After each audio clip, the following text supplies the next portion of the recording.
छाबड़ा गेली बदल रे हमरा से धोखा कके गेली तू चल रे कोई के प्यार छाबड़ा गेली बदल रे हमरा से धोखा कके गेली तू चल रे मजबूर तू ही कोइले रे गोलुआ बनावले रे गोलुआ तू का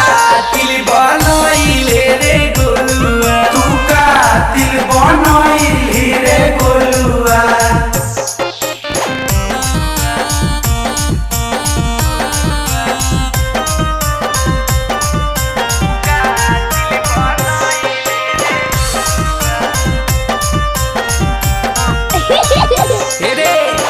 केकरा से करबो रहबो मीठी मीठी बात रे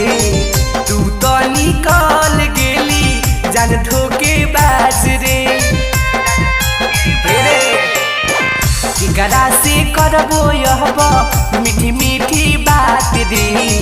तू तो निकल गेली जान धोके बाज रे हमारा भूलइले रे गोलुआ